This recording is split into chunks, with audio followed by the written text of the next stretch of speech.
Indonesia merupakan negeri yang kaya,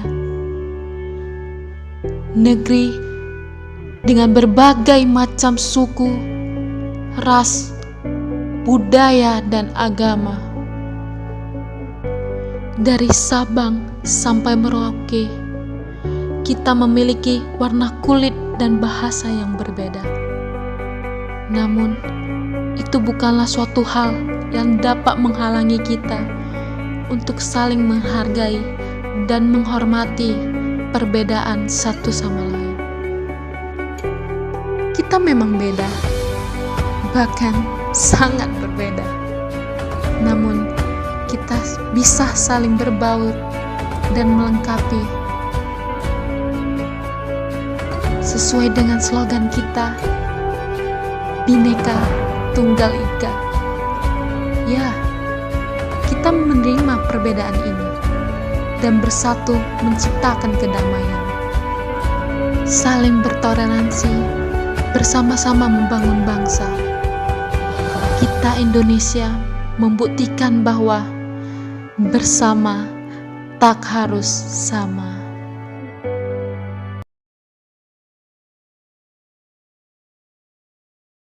Toleransi adalah sifat ataupun sikap toleran kita terhadap suatu kelompok yang berbeda, ras, kebudayaan, maupun agama.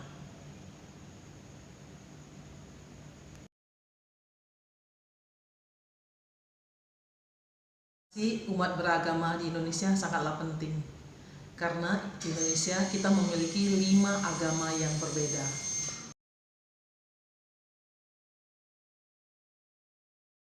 Dilahirkan dari keluarga yang berbeda.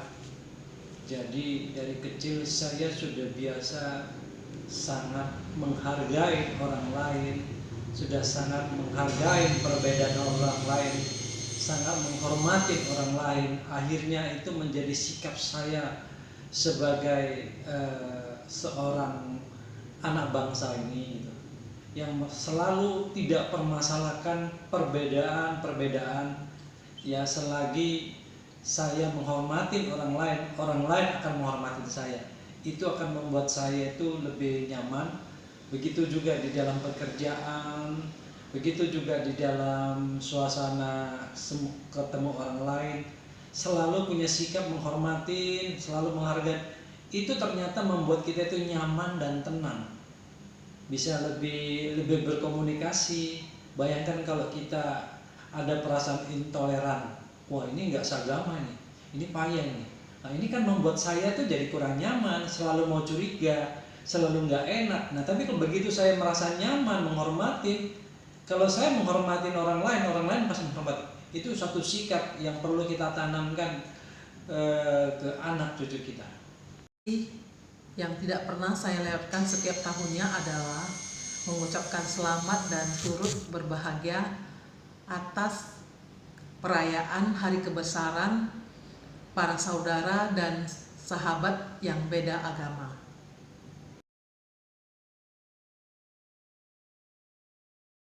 Sebagai umat Buddha, kita harus bisa melihat, merasakan perasaan orang lain. Orang lain itu lagi susah, lagi menderita, kita harus bisa lebih memahami. Bahkan sampai kalau kita pun dimarahin, bahkan sampai kita pun kita harus belajar ini orang kenapa gitu. Tapi bukan berarti kita membalas kebencian, kita harus membalas perilakunya dia. Justru kita harus lebih memahami gitu, lebih mengajak orang ini untuk bisa lebih menyayangi orang gitu. Itu ya mengenai toleransi dalam beragama. Sikap toleransi sebagai umat Buddha sehari-hari adalah tidak melakukan pembedaan manusia dimanapun kita berada, apapun yang kita lakukan sehari-hari.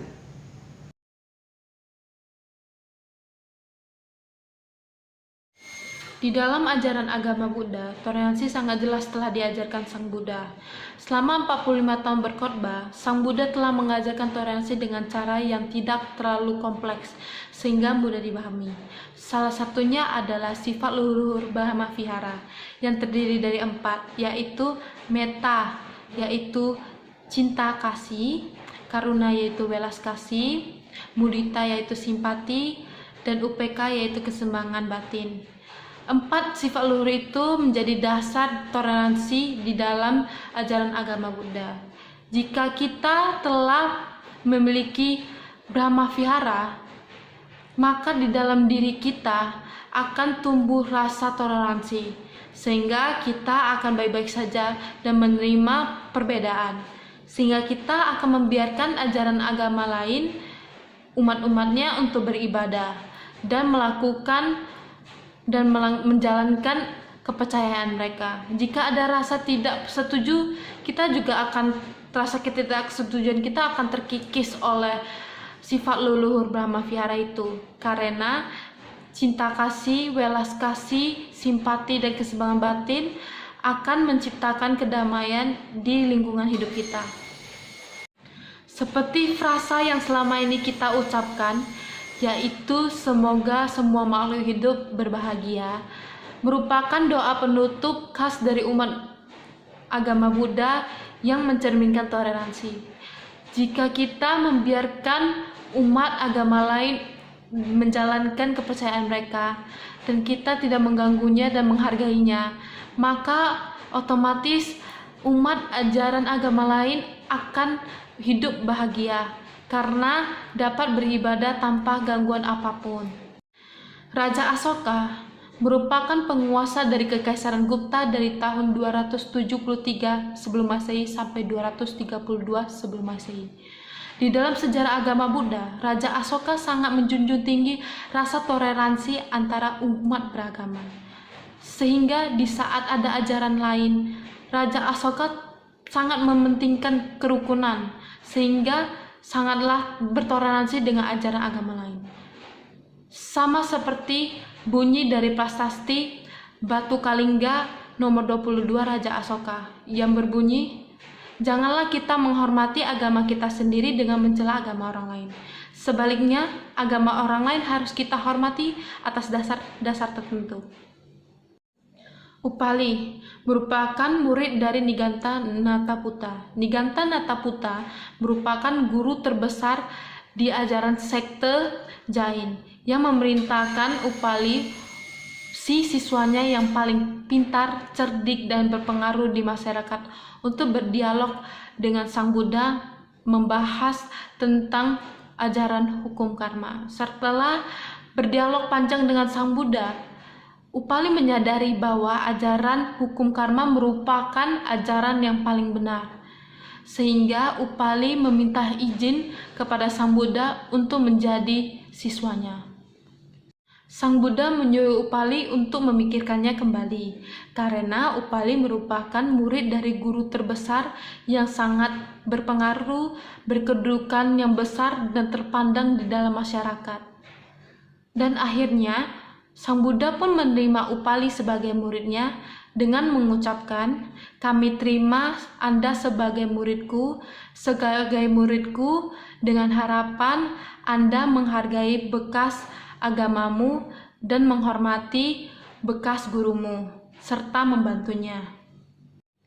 Oleh karena itu, saya mengajak teman-teman semua, yuk kita bangun lagi rasa toleransi kita lakukan setiap hari dalam kehidupan sehari-hari, karena kita Indonesia membuktikan bahwa bersama tak harus sama. Saya Bella Devina dari Fakultas Ekonomi Pembangunan 2020 mengucapkan terima kasih.